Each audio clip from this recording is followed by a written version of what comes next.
Alors, bonjour Axel. Bonjour. Est-ce que tu peux te présenter aux fans de football en quelques mots?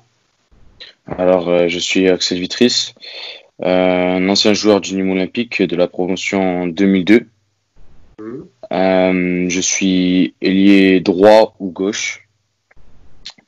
Mes qualités sont la vitesse, la technique de balle et mon intelligence de jeu. Et avant toute chose, j'ai vu que hier ou avant-hier, c'était les résultats du bac. Et j'aimerais savoir si tu l'as eu. Ouais, j'ai eu le bac. J'ai pas eu D'accord. la mention, mais j'ai eu Ah. le bac, ouais. J'ai vu qu'en janvier, tu avais à peu près 12 de moyenne. J'ai vu ça passer Ouais. sur les médias. Et j'aimerais revenir sur un court instant par rapport à la période que nous avons traversée, pour le sportif et aussi pour un élève qui passait son bac. Comment tu as vécu dans la crise sanitaire actuelle? Alors, dans les deux cas, c'était vraiment exceptionnel, dans le sens où il y avait vraiment aucune prise en charge. On était comme, je vais pas dire lâché parce qu'il y avait les parents, mais c'était tout comme parce que on vous donne un programme, que ce soit au foot ou à l'école.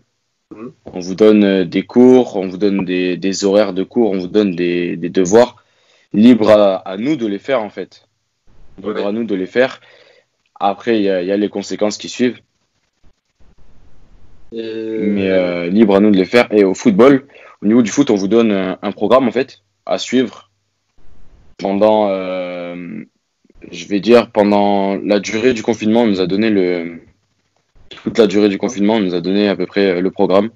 Et à un certain moment, vers juin, ouais, début juin, ils nous ont dit que c'était bon, qu'on pouvait arrêter ouais, le programme pour passer aux vacances, quoi.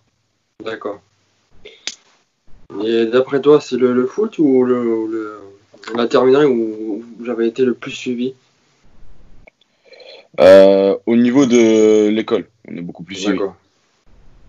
Voilà, au niveau du foot, on nous lâche le programme, Mhm. on nous demande comment ça se passe au bout de quelques semaines, un mois, mais on nous demande pas non plus des vidéos, D'accord. voir si on Mhm. respecte bien la chose. Ouais.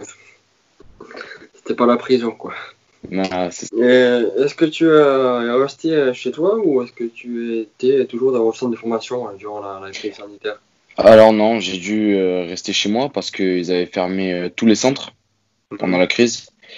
Donc j'ai dû rester chez moi, ouais, chez mes parents. D'accord. On nous déplace, on va carrément chez nous en fait. Euh, pour revenir à la saison sportive 2019-2020, est-ce que durant la saison, quand ton calendrier le permettait, est-ce que tu pouvais aller sur ton équipe première du club avec des amis à toi? Et est-ce Alors que oui, tu as une anecdote concernant oui, le sujet? en fait, c'était souvent le week-end, hein, bah, le match c'est le week-end, hein, bien sûr. Parfois c'est quand même en milieu de semaine, hein, le Oui, mercredi. c'est Là vrai. c'est quand même plus serré quand même. Mais Mhm. quand c'était le week-end, ce qui se passait c'est que on avait les minibus et le Mhm. terrain n'était pas très loin du centre de formation, donc à chaque fois, dès qu'il y avait match à domicile, bah, on nous prenait en minibus et on nous amenait au match. Et une fois, moi je me souviens, euh, on n'avait pas pris les minibus parce que on était resté trop longtemps en ville en fait. On Ouais. était 4-5, un groupe 4-5 comme ça. On n'avait pas pris les minibus et on devait, parce que on voulait rester en ville, traîner, on a traîné. Mhm. Et il y avait un problème de bus parce qu'il y avait eu souvent des problèmes de bus à un moment, un moment où il y avait les gilets jaunes. Il y avait Ah des ouais. problèmes de bus.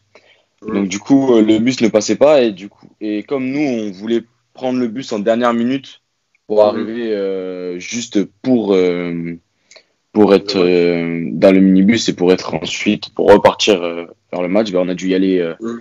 à pied.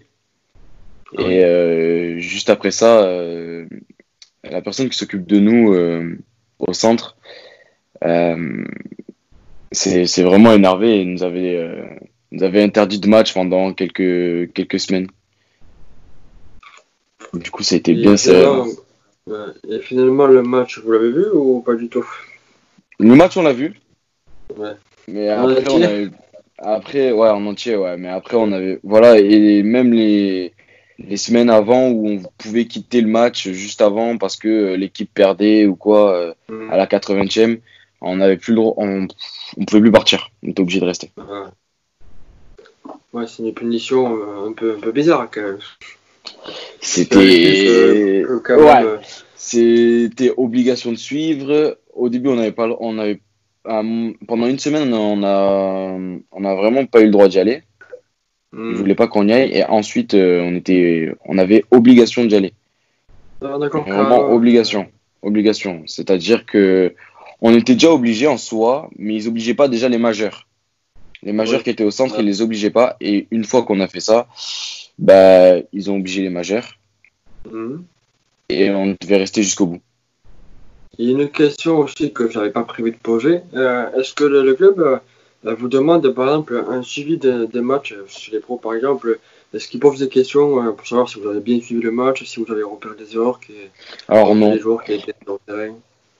ils nous demandent pas du tout. Bon, bien sûr, les coachs, lorsque l'équipe première a fait un bon match, les coachs ils veulent prendre pour exemple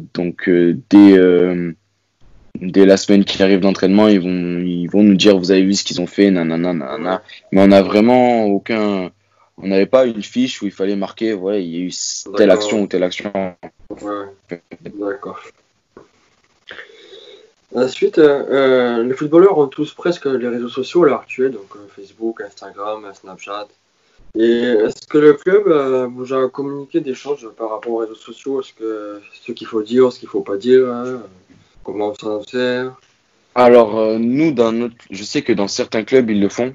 Moi, Mhm. on m'avait fait cette formation quand j'étais au Pôle Espoir. Ah oui, Mais au centre de formation au Nîmes Olympique, on nous a pas vraiment, on nous donnait des conseils bien sûr, mais on nous a pas vraiment inculqué ça. On d'accord. nous a pas vraiment dit, ouais, interdiction de mettre ci, de faire ça, de poster une photo avec le maillot de notre club, tout ça. Ça, Ouais. on nous a vraiment jamais dit. Est-ce que tu sais où tu vas jouer du coup la saison prochaine, 2020-2022? Alors non, pour l'instant, je suis pas encore sûr, hein. J'ai Mhm. des propositions, mais pour l'instant, je sais pas encore. Il faut que je fasse des tests. J'ai Mhm. envoyé mon dossier, mon Oui. CV, et normalement, j'ai quelques tests à faire mois d'août, mois de juillet, fin juillet, août.